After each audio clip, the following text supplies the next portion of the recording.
नवग्रहों में राजा सूर्यदेव हुए नीच के। 18 अक्टूबर को जैसे ही सूर्य का राशि परिवर्तन होगा, सूर्य शुक्राचार्य की तुला राशि में प्रवेश करेंगे, ये अपनी नीच राशि में पहुंच जाएंगे। जब भी कोई ग्रह नीच राशि में होता है तो उसका प्रभाव कम हो जाता है, उसकी क्षमता में कमी आ जाती है, तब वो नकारात्मक प्रभाव देने लगता है, उसका प्रभाव न्यून हो जाता है। तो निश्चित रूप से ये एक समस्या का कारण बन सकता है। जय श्री गणेश, नमस्कार। मैं आचार्य संजय द्विवेदी। मेरे समस्त प्रबुद्ध दर्शकों का मेरे चैनल पर हार्दिक स्वागत है। आज मैं सूर्यदेव के राशि परिवर्तन प्रभाव को लेकर आपके सम्मुख उपस्थित हूं।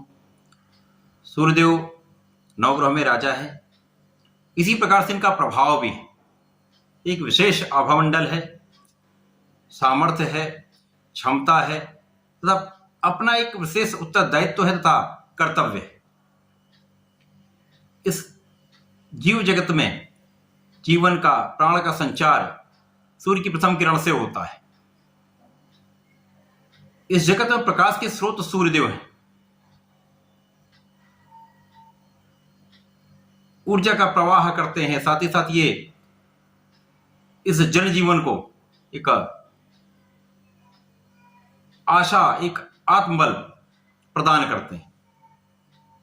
सूर्य आत्मबल के कारक है, सूर्य पिता के कारक है, मान सम्मान के कारक है, शासन तंत्र के कारक है, शासन प्रशासन की क्षमता के कारक है।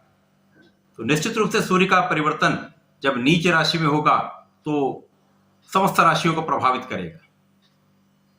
आज मैं कन्या राशि के लिए सूर्य के राशि परिवर्तन का क्या प्रभाव मिलने वाला है, किस प्रकार के लाभ मिल सकते हैं, कौन सा भाव प्रबल होगा, कहां कितना लाभ ले पाएंगे, कहां पर समस्या आ सकती है, उसका क्या निराकरण है, संपूर्ण विश्लेषण मैं पूर्ण तर्क के साथ करने जा रहा हूं। प्रिय दर्शकों, यह राशिफल आपके चंद्र राशि पर आधारित है। जिन जातकों का कन्या लग्न है उनको राशिफल अवश्य देखना चाहिए। प्रिय दर्शकों, यदि अभी तक आपने चैनल को सब्सक्राइब नहीं किया है तो कृपया अतिशीघ्र सब्सक्राइब कर लें, बेल आइकन को प्रेस कर दें, जिससे नोटिफिकेशन आपको प्राप्त हो पाए और आप शीघ्र वीडियो को प्राप्त कर सकें। कन्या राशि बुध की राशि है, जहां पर बुध वर्तमान समय में अपनी उच्च राशि में है। निश्चित रूप से ये एक प्रबल स्थिति है, सकारात्मक भाव बन रहा है, आपकी लग्न को प्रबलता मिल रही तथा आप बहुत सामर्थ्यवान हो रहे हैं। यदि स्थितियों का अवलोकन करें तो सूर्य और बुध में आपसी मित्रवत भाव होता है, अति मित्र का भाव है तथा यहां पर कन्या राशि के लिए सूर्यदेव द्वादश के स्वामी, सूर्यदेव द्वादश के स्वामी होकर इनका गोचर धन भाव में प्रारंभ होगा। द्वादश जो व्यय का भाव है, एक त्रिक भाव है, एक नकारात्मक भाव है। इस नकारात्मक भाव के स्वामी का गोचर जब धन भाव में होगा तो निश्चित रूप से कहीं ना कहीं कुछ समस्या भी आएगी। परंतु यदि हम ग्रहों की स्थितियां यहां पर देखें तो लग्नेश की स्थिति अत्यंत प्रबल है। इसी प्रकार से बुध ही आपके कर्म क्षेत्र के भी स्वामी है, तो ये कर्मेश लग्नेश की स्थिति वर्तमान समय में बहुत अच्छी है। इसके साथ ही साथ यदि तुला राशि के स्वामी जो शुक्राचार्य हैं वो सूर्य की राशि में, तो यहां पर एक परिवर्तन का भाव बन रहा है। सूर्य और शुक्र में परिवर्तन है, जो एक अच्छा रिस्पॉन्स यहां पर मिलने वाला है, इसका एक अच्छा लाभ आपको मिलने वाला है।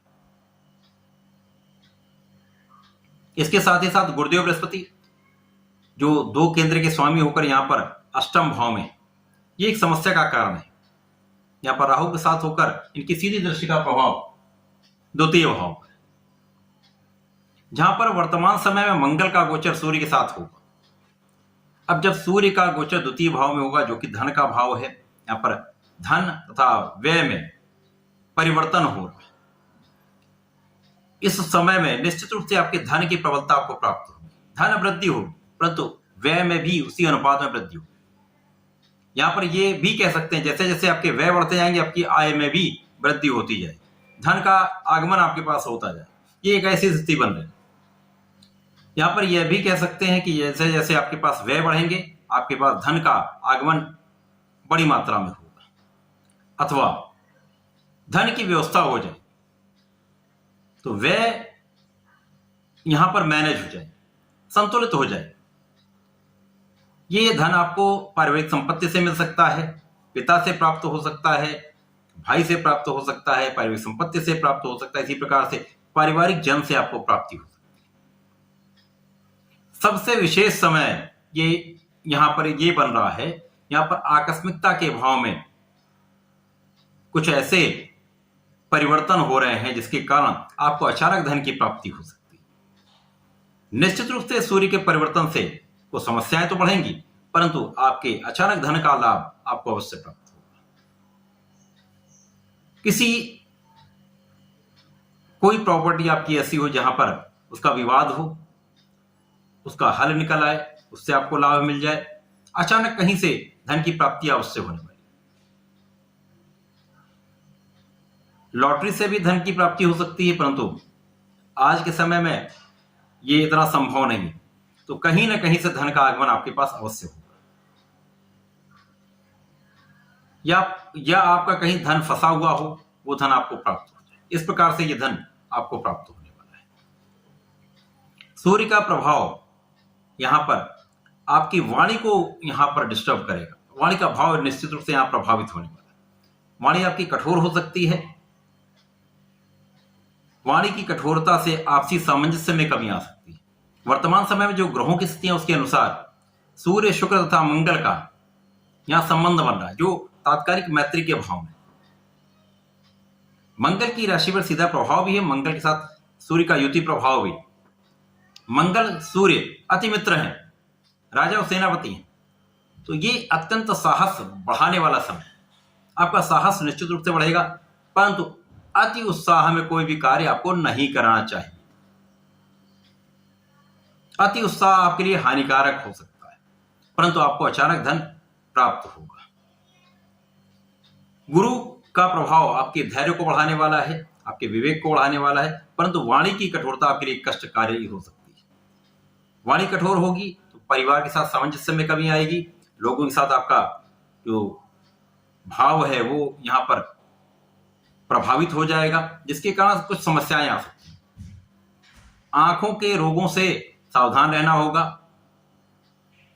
या अचानक आंख में कुछ समस्या हो सकती है, सावधानी अत्यंत आवश्यक है।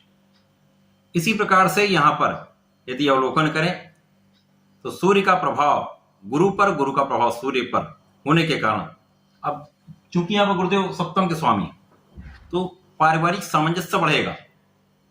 जीवन साथी के साथ आपका सामंजस्य अच्छा रहने वाला है, परंतु यहां पर भी आपको सामंजस्य रखना होगा। आपसी क्लेश से बचना होगा। पार्टनरशिप में आपको लाभ मिलेगा।